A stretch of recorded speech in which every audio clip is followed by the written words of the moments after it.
Hey everyone, welcome to the Community Podcast. My guest today is Clint from The Original Sausage House. How's it going, man? It's going all right. How are you? I'm doing good. Good. Happy that you came in today. I mean, Happy to be looking here. at me, you probably can see that I like meat. So yeah, welcome to the show. Tell us a little bit Thanks. about yourself. Tell us about The Original Sausage Oh, House. it's one of those things that's been a real journey. You know, um, Kind of started off, I guess, to really kick it off about 14 years ago. It was very good best friend, started this business. He got tired of the banking business and decided to go off and start a deli. His dad was a master sausage maker. So he's like, but they only sold the wholesale. So we're like, hey, let's open a retail shop. So he decided to quit the banking world and moved into that. And yeah, so that kind of started it all off. I was off doing my own thing, I was working in the box business at the time. So did that, actually ended up moving to Toronto for about 10 years.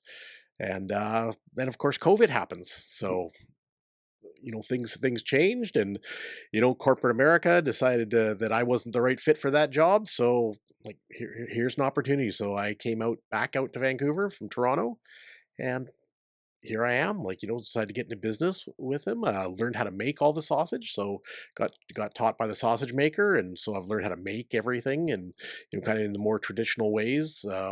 Everything's a little bit slower, not quite as processed quite as fast as some of the other products that are out there nowadays, and so we kind of keep to the traditional ways, traditional recipes, and yeah, Amazing. So like, a complete career change. total career change. Yeah. I hear that all the time. A lot of business owners, entrepreneurs, it's usually something that can be taken as like bad, turns into something great. Usually when you get laid off from anywhere, especially during COVID, I found that people put their passions ahead of what they were doing as a job. Essentially, they were doing it for somebody else, and they weren't enjoying really what they were doing. And that curse that COVID was ends up being a blessing because they put their energy and time and passion into something they actually like. Exactly. Like in the moment, it was, of course, losing your job is never a good thing. Yeah. But yeah, it turned into an opportunity, and I learned some new skills. How to make the sausage, how all the curing and everything works, and so then we've kind of right now we're trying to expand. We're trying to get beyond the retail part. We've got our retail shop in Steveston. It's doing great. We're lucky to have a lot of very loyal customers, so that really kind of keeps us going from day to day. And retail's a challenge for everyone right now, just the way the economy is going. But yeah, so we decided to kind of expand more into wholesale, and that's what brought me out here. That's how I found you guys. Really, it was one of the first supporters was Brave Brewing. Yeah. So we brought our beer bicer, our pepperoni, German style pepperoni product, and that was our one innovation where it said, hey, we've got this great product, let's dry it so it's shelf stable. So now we can put it on the bar at breweries. And I started going around to breweries, and Brave was on board. They were one of the first. So That's awesome. Port Moody's been good to us. Yeah, Port Moody's, you'll learn by being out here that it's very community driven. People looking at others that could be considered competition in some form, but not looking at them as competition. Like the breweries are a perfect example of that, where it's a tourism spot. Like it turned into, especially before COVID, the Brewers Row was happening, and people were coming from all around the Lower Mainland to go there. So them working together is something that it happens quite frequently. They don't look at each other as competition. So it's just a very like community driven hub, and it's in reality it's not many strips of road. It's a pretty small city. Yeah. And so when you're helping somebody out, a business out, anybody out in here, people here, and they usually will go out of their way to do things for others as well. So it's a great little community. I'm Brave. I'm not surprised. The team we have over there is definitely the record store we have within the brewery itself. I don't know if you see the record store. That's another agreement that it just is somebody came in looking to do something different, and we were just like, we'll jump on that. That's a great idea. Let's sell records out of the space. So yeah. And that's kind of what we decided to do, because we're like, you kind of got to make all this stuff in significant size batches. So Yeah. we had all this stuff kind of sitting in our shop. We're like, okay, well, how do we get it out in the world? Especially when people don't necessarily know us. Yeah. No one from Port Moody necessarily goes to Steveston a lot, so they're not going to be able to know our product. So we said, let's do it. Let's do it by consignment. Yeah. So we just place them there, and I come by every week and top them up and charge them for what they sell, and they love it. Yeah. No. No ordering, no things. Like, we understand that, like, the craft brewing industry it's got its challenges right now. Yeah. It was, booming, before, and now it's tightened up a bit, and they don't want to lay out a bunch of cash up front and do all these things, and they haven't got the staff to be constantly checking on things and ordering. I mean, they're there to sell beer, Yeah. so let 100%. them focus on that, and I'll help them out, and give their customers something to snack on while they're having a beer. Yeah. And yeah, Those deals are essential, I find, for businesses. Looking at their finances a lot, especially right now. It's everybody wants to support local. Everybody wants to. Yeah. We've heard it. It went from just everyday people saying this to being driven in politics. So like, buy local, buy local, buy local.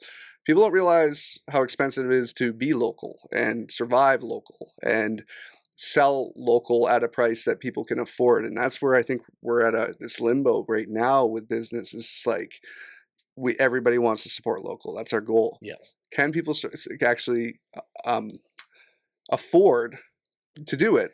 But they are, and people are still doing it, and that's what we want. But it was used in politics, and that's where I was a little bit like, you can't tell Yeah. people they're bad for buying products that aren't of this place, and then make it so hard for businesses to run here, right? So Yeah. we're in a little bit of a weird time. So these contra deals, we've been using that since we became a business in 2020. Mhm. We use that as like, we promote you, you promote us, working together. A lot of different consignment deals too, with selling products, whether it be like coffee companies coming in, even vending machines, anything, like just not charging people to be here, but also not being charged. Yeah. It just works, and it Ex- really helps small business. exactly. Yeah. It's a challenge. We're starting to get it a little bit more into some of the grocery store spaces and things like that with a few of our products, but it's a challenge, because you are competing against those national brands or everything like that, where they can come in at a lower price point. Yeah, So it is a challenge. Like, yeah, buying local is going to probably cost a little bit more. We try yeah, to keep it reasonable, but we also try to keep the product as premium you know as as possible. possible. Yeah, Yeah, and and it is fresh. I've tried it. yeah, You drop some samples off, and they've had it at the bar and the breweries. It's great. It's yeah, great, great. Way better than, I don't want to drop like the big corporate meat products, dried meat products out there. Way better than that, like yeah, 100%. And in reality, I think dried meats, whether it be pepperoni, jerky, it's always been a premium snack item. Like, it's not ever yeah, been a cheap, for like a bag of chips type of snack item. But spending a couple extra dollars on something local that is way better, less preservatives, everything, is always the way to go, especially if you're eating something, I think, which is considered a premium snack product. yeah. I mean, we stick to how I was taught to make it, right? And so, instead of, there's ways you can use cheaper cuts of meat, or things like that. And then that's just anything wrong with the cheaper cuts of meat. But we said, we're going to stick to this premium. We're going to use good ingredients. We're going to take the time. We're not going to try and accelerate everything. We're not going to put a bunch of chemicals in there. We try to make a really clean product. I mean, yeah, we try to really stick to meat, salt and spices and time. It's Yeah, really, really what it is. Um, and then, like I said, making this into the dried state where we could be shelf stable has been amazing for us. We've grown quite a bit over the last 2 years since we've been doing it. So a big part of that, really is, like I said, is Port Moody. Like, yeah, the Brewers Row here is, we're in, 3 different places now on Brewers Row. So yeah. it's Yeah, I mean, been you very said good. it best too, though. Like, craft beer industry has been taking a hit. these kinds of deals between you and them, building each other's businesses, and like again the costs of everything of running a business, it's really appreciated. But it's also when you see the benefit to both sides, like how it works for both businesses, that's the best thing you could do Yeah. for both of those entities essentially. And it's great to see this, especially crossing over cities by cities. If you guys are expanding out here and looking to get your product out here, you're doing a good job. Because yeah, it's I'm a partner at the breweries. I know how hard it is right now. Yeah.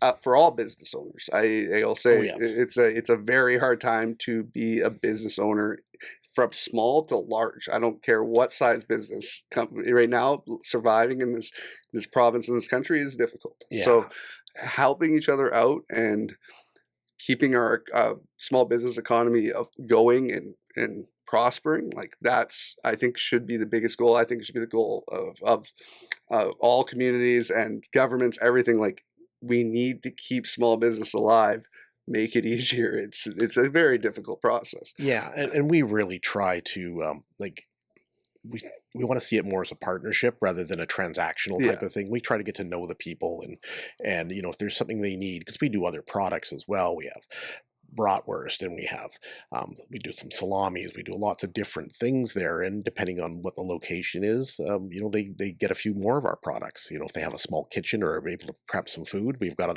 other items for them.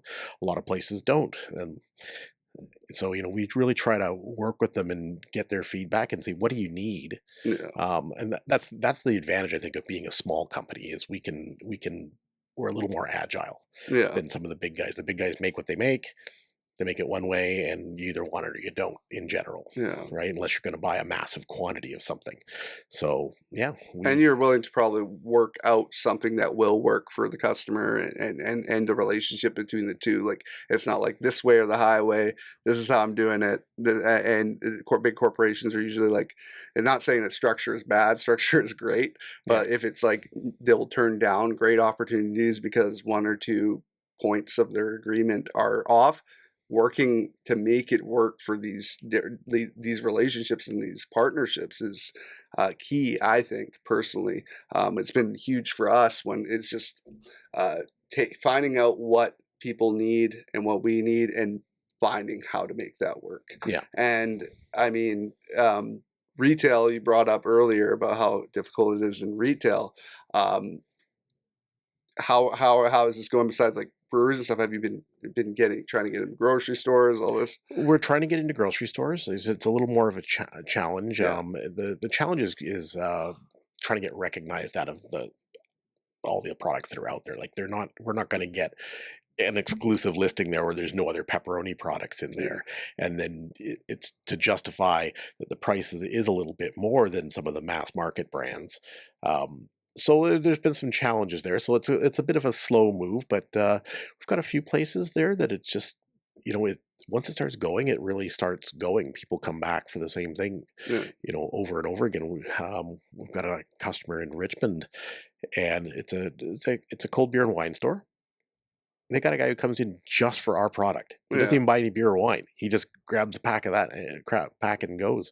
yeah. So that That's great. yeah, I think that's and I tell everyone who questions it, I'm like, I'll put our product like up against anything. Yeah, I don't need to say I don't. There's nothing wrong with all the other products out there. I don't need to trash talk anybody. It's like, which do you prefer? yeah, And people have personal taste too. Some people like it. Most people like it, but some people don't. yeah. So, all right. Yeah, and it's great for you to like getting out there. I would say it's almost like the planting seeds of the retail side of thing for you, where it's, you are doing these just consignment deals, which is planting your product in a place essentially, and putting it out there to the world, and people responding to it, and you don't know who those people are. Like, you don't know Yeah. if they're gonna all of a sudden be like, this stuff is really, really good. Check the back out, see where you guys are located. They could be a business owner. They could be someone who works high up there in a business that needs this kind of stuff. And doing these consignment deals is kind of what will like get your name out there quicker. than always worrying about the financial end of it. And that's why it's like good on you guys for doing that and realizing that, because it can be stressful. You're dropping off, you don't know where you're dropping this product off. Yeah. You don't know if it's going to sell. And Yeah. it's not cheap to do. It's not cheap to like drive out here, Oh yeah. get it out here, especially gas not at $2 a liter. and dropping off a box of like essentially pretty, like it's a premium snack product, and just trusting that it's going to move for you and not like expire over time sitting there. Yeah. And so you taking, it's almost a gamble of being like, this business looks like they'll sell it for us and they'll do great. And you've been confident in that, and it's worked. So that's when you have a good product, that style will definitely always work. Absolutely. And you know, sampling is a thing. You know, I always make sure when I go to these breweries, I always try to make sure that the staff gets to sample everything, so that they can actually say that it's you know, it's good. Yeah. They're not just guessing, right? Yeah. You know, that's the biggest thing, especially in our shop, is we sample so many things to customers, because we don't want someone to go home with something they don't like. Yeah. So we sample. Our biggest salesmen are our customers. Oh, 100%. Like, I can sit there in our store and somebody's like, you know, someone new's in there, they're kind of thinking about things. Our customer will tell them, oh, you should try this, you should try this, you should try this. I barely need to do anything sometimes. Yeah. It's so, I mean, I think that's a, you know, a real testament to what we're doing, the fact that the customers really stand up for us and say like, hey, you need to try this stuff. It's really good. Yeah, they're your best promotion for sure. Especially Absolutely. with today's time, the social media, anything. If you do have younger people eating your stuff, usually you'll see in a food court how many people are doing this to their food. Yeah. It's just like if you have the customers that are passionate about your product, those are the people that will do better sales for you than your sales team. You know, and that's kind of what got me into Site B here too. It's like being at Brave, they said, hey, you need to get your stuff in there. And that's those relationships that I've built with the people there that said, you need to come over here. They want to try your product for some of their events and everything. I'm like, great. Yeah. It's definitely, I mean, we're partners. We're essentially one business, right? So, but seeing the opportunity from there to here, I wouldn't say it's a bigger scale, but when we're having events, multiple events a week, and usually a few hundred to each event, it's more than usually within a week, more than 1,000 people coming into the space. Exactly. And seeing what we do here and what we have here. Yeah, it's just planting those seeds, and also a lot of business owners, a lot of restaurants, like people having their parties here for their staff and stuff. You have this on the floor when people are drinking. People always will go towards like cured meats and just like I wouldn't say greasy foods, but like they love that kind of food while they're drinking. So when you're amplifying it with how many people we have in this place, I don't see it not succeeding. It's going to succeed. Exactly. I mean, we understand things take time, and you know, we've had some places it's like you go back every week and it's like 1 pack, 2 packs, 3 packs, and now they're selling out every week. Yeah. You know, so they're selling like you know, now they're selling 18 packs a week instead of 2. So, you know, these things take time, and yeah, it takes one person, really. It really will take one person to pick it up and try it, and if they're the type of person to promote, they will all of a sudden you'll have 5 of their friends buying it too. You guys are selling them in 5 packs too, right? Yeah. So it's like it's easier to share. It's also like so it's like, hey, somebody eats 2 pieces of pepperoni, they're like, oh, maybe that's enough, and then they hand them off to their friends. That's an extra sale right there, even though it's 1 pack sold. So that's great. What's your favorite product you guys have? I like our hot beer bicer. That's a little bit of spice, and I think it goes great. And you know, that's one thing that we struggle with a little bit is the name of the product, because we call it a beer bicer, not a pepperoni stick, right? Yeah. So people aren't as familiar with it, and so we put a little thing on the side of the pack that says beer bicer, which essentially means beer and biter.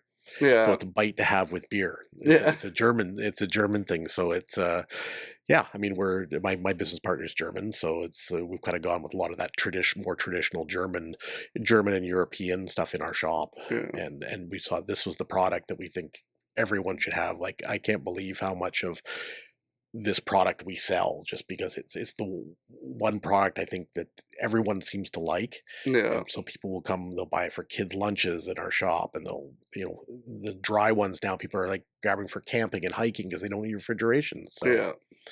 it's been, it's, if there's one product in our shop, out of, we sell like probably 80 different every 80 different meats, Yeah. and so many more cheeses and everything like that we have in our shop, and that is probably the number one product Yeah. that we sell. Yeah, it's amazing. I know, like, traditional, like, German, like, meat is very simplistic, but so flavorful because they're not relying on extra preservatives and extra flavoring to make it taste good. It's literally like the best cured meat you can get, and obviously, we know we've had Oktoberfest events Yeah. here, and like that's so if we're doing one, I don't know if we're doing one yet, but if we are, expect the boxes of pepperoni be flying Oh yeah. flying off the shelf, because yeah, it's just that beer and just I mean, I remember doing it when I was more of a party guy and was in my early 20s, going to a pub, hitting up 7-Eleven after the Oh pub yeah. and just picking up a Been bag of there. pepperoni or something, right? And it's just so it comes with the territory. So I think the partnership that we've had now with Site B, the brewers, is just your audience. That is your audience.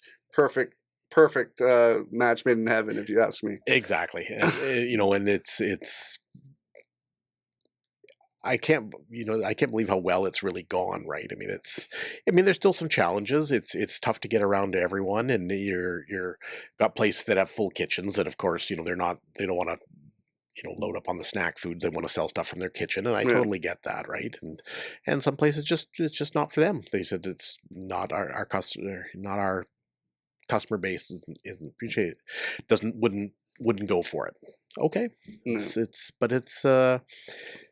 yeah, like I said, it's starting to gain some momentum, and Yeah. just all of our products. We've got it, like, so we're getting our salamis out in some of the grocery stores as well. And again, our customers being our biggest fans, is we got one of our customers came in, and it's given us an opportunity to kind of go and do some work with a catering company for the airlines. Oh wow.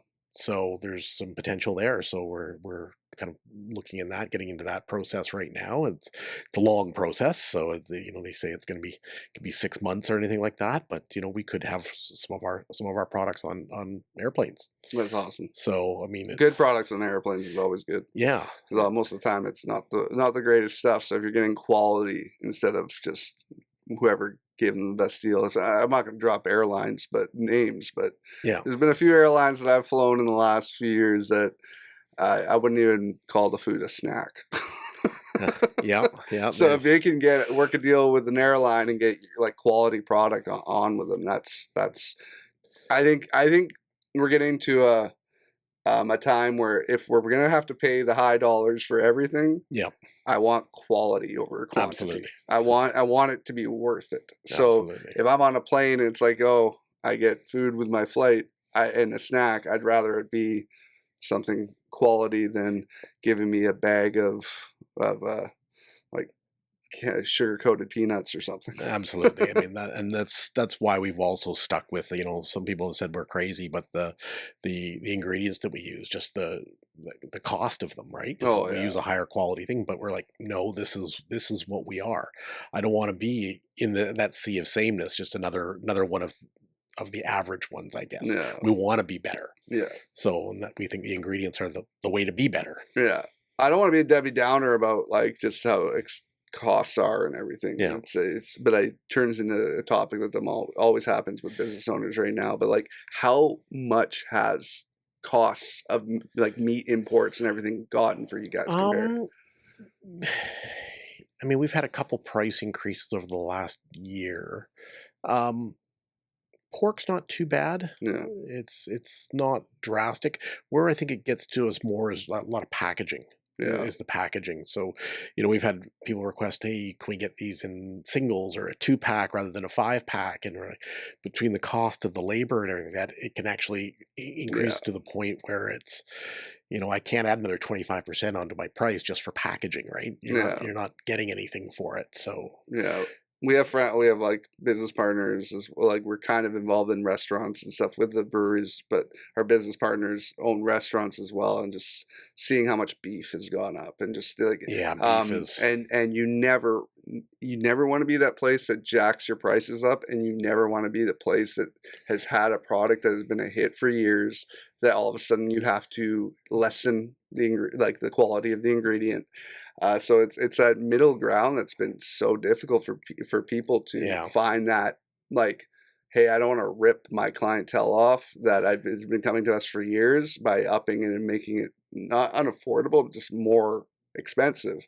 And you don't want to be the one that changes your whole product. Yeah. That's where I'm seeing a ton of. It's sad you see restaurants going under everywhere, and I think it's having to make that decision. Is it our finances that are going to take a hit, or is it going to be our product that's going to take a hit? Yeah, I mean, there's a few products that we've gotten with, especially with a few things we get from the States just on our shelves there. You're trying to eat the tariffs, right? Yeah, You're trying to eat some of the cost because otherwise you're never gonna move it off your shelf. So I get a lot. I'm sure a lot of businesses are eating some cost to try and keep that as reasonable as possible. So, yeah, but eating some but costs. there's only so much you can do, right? And Oh, it's crazy. I've seen some of the most successful businesses I've like in owners I've met in the last, I don't know, like 10 years, and that were succeeding so heavily, like yeah, so well, up to about 2 years ago. Even like COVID was where it started, but like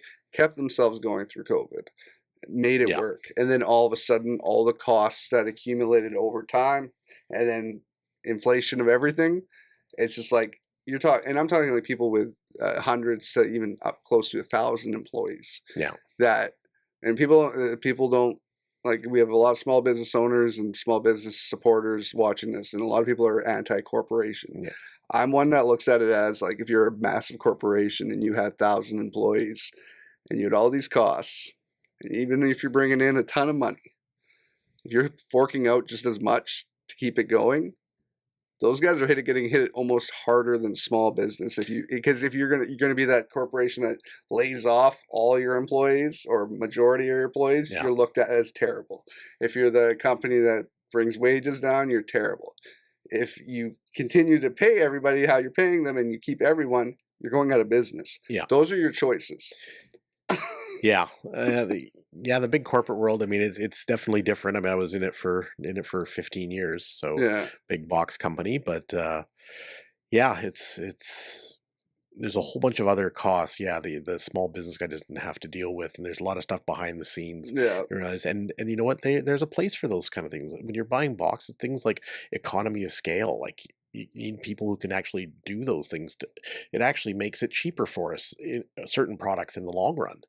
We buy a lot of boxes to box our product and everything like that. Like, I can't afford to pay $3, $4, $5 a box. But if you can, some of these larger companies, they'll just do generic box that you can use, and it keeps the cost down. So yeah, now that box that would cost you $2.50 only costs you 70 cents. yeah, So they have a place, right? They can work together, yeah, I think, to you know make it work for everybody. yeah. How big's your team?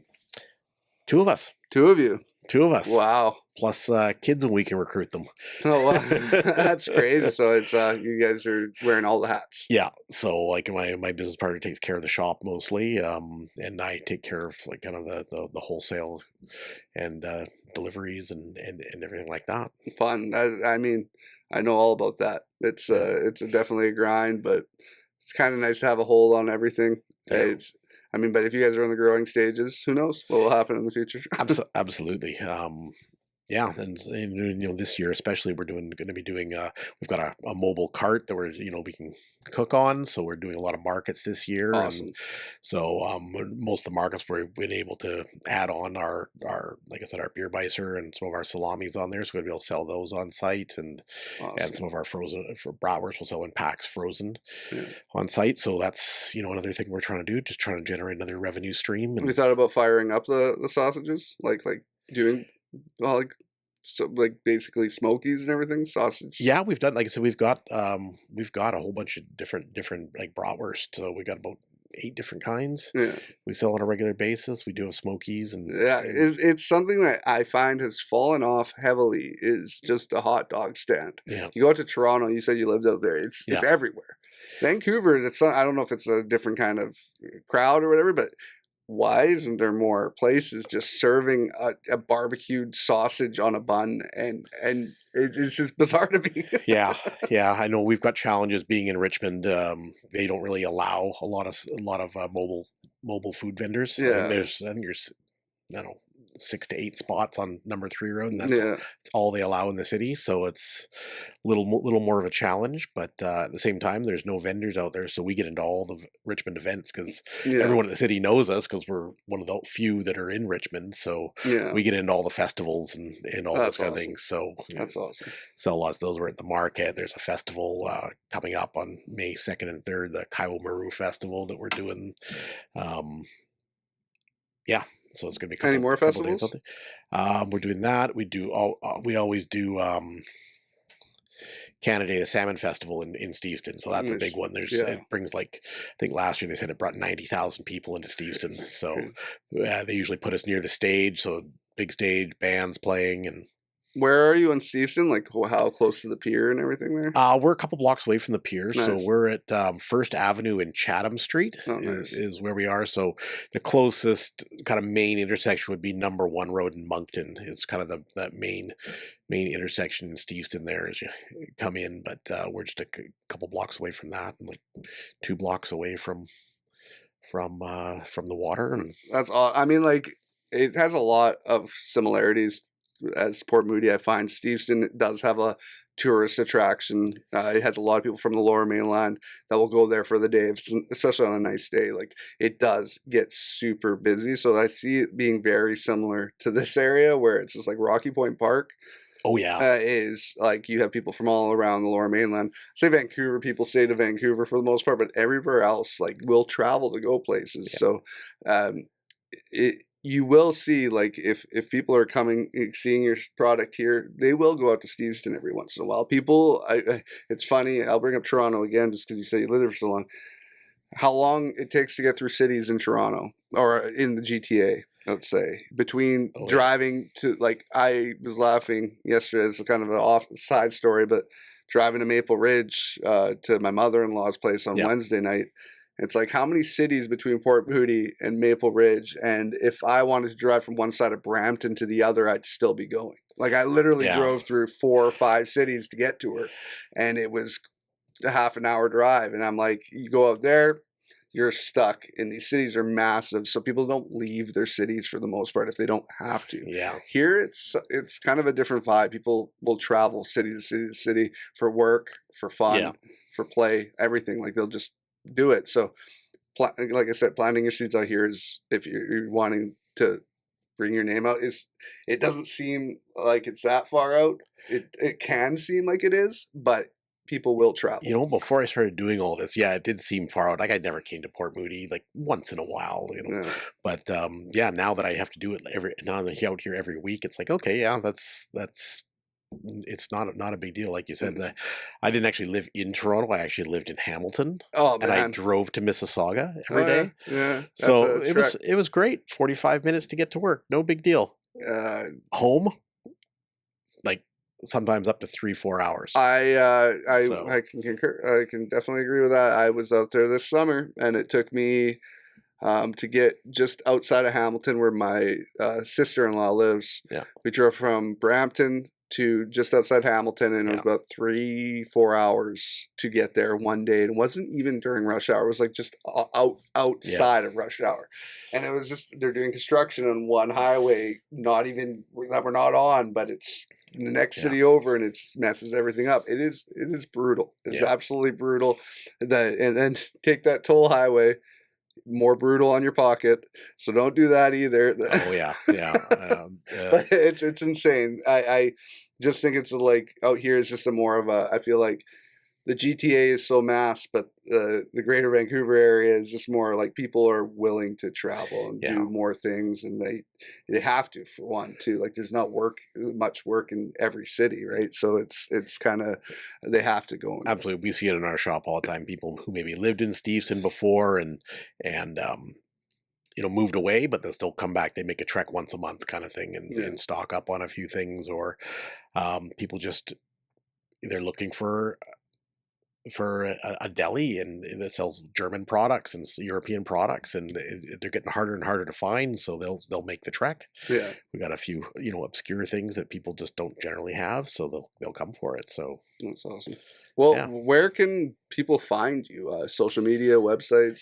yeah. I mean, theoriginalsausagehouse.com. I know it's a bit of a long one, but Haus, Fountainhead Haus, Network, I get it. Haus, the German way. Yeah. But yeah, it's we're online there. We've got a few products there that we do have a little bit of a online store. Nice. You can order stuff through, but generally, like, we're at breweries all over Vancouver, North Van, White Rock, Langley. Everywhere. So we're everywhere, and there's two of you, so you're grinding right now. Because if the one's at the shop and you're out and about, I appreciate the grind, man. That's not. It takes a special someone to like get out there, go to places that might be unknown or whatever, and just be confident enough in your product to talk to people and put it places. I think the difference really was because my background is not in sales. Like that's not what I'm a manufacturing guy. That's what I did. I managed a large manufacturing facility. Before that, I was an automotive mechanic. So, it's a very different world that I'm in now, and it's through this whole process, things didn't quite go as we had planned, but you adapt and okay. But I think the real thing that helped me was the fact that I actually made the product. Yeah. Right. Like I've had hands on with it. Like I know exactly what goes in. I've measured the spices and the salt and everything that goes into it, and know exactly what it is. Yeah, that's the biggest thing and doing every step of the job. Yeah. So it's not like you need to make anything up or you don't know, and it's like, no, I can tell you exactly. This is quality product. This isn't me selling for somebody. I'm not getting paid a certain amount to say everything they've told me to say. This is like literally what I believe. Yeah, and if you don't believe me, fine, taste it. Yeah, that's a great point. Like that's it. Like because of course I'm gonna promote my own product. That's what I'm gonna do. Yeah. But try it. Yeah. We really strongly believe in sampling. Like we do a lot of it at our shop. Anyone like we listen to our customers, and you can hear them. You might have a husband and wife in there or something like that, and they're chatting, and they mention like, oh, like look at that cheese or look at that salami and stuff like that. And so we just listen to that and just go to the slicer, slice of a couple of slices here, try it. Yeah. Like, and they're like shocked. Yeah, usually leads to a sale. Not something that. I guess we don't do that much in North America. I never really thought about Costco. Yeah, Costco. Place. People will go there for that. Yeah. So yeah, but we sample. We just sample things. Like I said, we don't want people to go home with something. Who wants to go home with 200 grams of something? They're like, oh, I don't like this. Yeah. Try it first, then buy 200 grams. Yeah. And if you don't like that, we ask a couple of questions and say, okay, maybe you'll like this one better. Try that one. And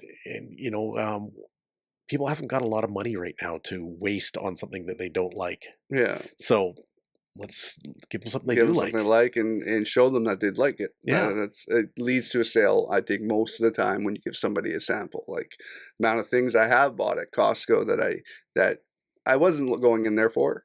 They gave me a little sample, and all of a sudden I'm coming out with a $25 bag of it. And it's just that it goes a long way. And you can see a big corporation like that knows the benefits of it and is not worried about that bottom line of like, this is how you sell your product. This is the best way. I find breweries are also really good at that, right? Yeah. I mean, just try a little sip. Try a little sip. Try a little bit of this. What do you like? And try this IPA. Try this sour, whatever. And don't tell too many people that though, because then they'll go and I want to try everyone, and then they got a full beer all of a sudden.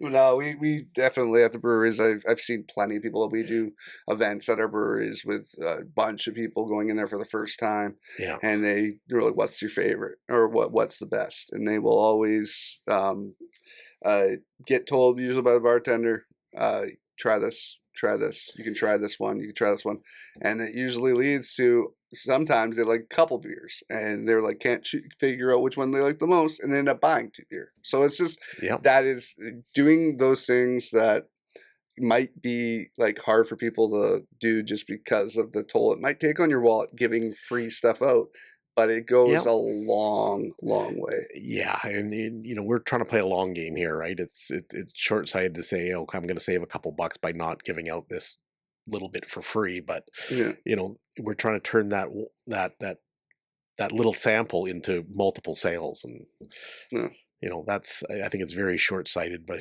people who don't do things like that, yeah. and how do you promote your product? Like, I mean, why should they believe me? You know, I own the business, right? Yeah, Of course, I'm going to tell you it's great, yeah, but I need to show you it's great, yeah, and that's what the sampling does, I think. yeah. It's amazing, man. Yeah. Well, I could talk meat and business all day, Oh yeah. but I definitely think we're close to the wrapping up time right now. So yeah, again, let everybody know where they can find you. I know drop the website one more time, and then yeah, I'll put all of your information in the description so people can get a hold of you and go check them out in Steveston as well. I mean, like it's starting to get beautiful outside, so go out there, enjoy a nice day out in Steveston, check out the original sausage house, and yeah, you won't regret it. It's great. It's a great product. Yeah, I mean, we're located in Steveston, First Avenue, The Original Sausage House. You can find us online, theoriginalsausagehouse.com. Yeah, and we'll be at a lot of different markets and festivals. We'll be down in the Southlands in Tawasin selling bratwurst to eat, Steveston Farmers Market, Cloverdale Market, and a few festivals around in the Steveston area all summer. Awesome, man. Well, thank you so much for coming on Great. today. Thanks for having me. And thank you all for listening and watching today. Make sure to subscribe to our channel as well as like and comment on this podcast because, I mean, if you like if you like meat as much as I do, this is definitely a place you want to hit up. I know next time I'm in Steveston, I'm definitely going to go check them out. But yeah, check out theoriginalsausagehouse.com. Yes. And yeah, if you have any questions for myself or Clint, hit us up in the comment section and we'll get back to you on that. And if you're interested in being a guest on the community podcast yourself, hit us up in the comment section. Send us a DM. We are always looking for business owners, people that want to promote anything that they're doing, events, anything. We would love to have you on the show. So thank you so much for tuning in today. This has been The Community. I'm Mike Arboit, and we have Clint from The Original Sausage House here today. Thanks again. Have a good one.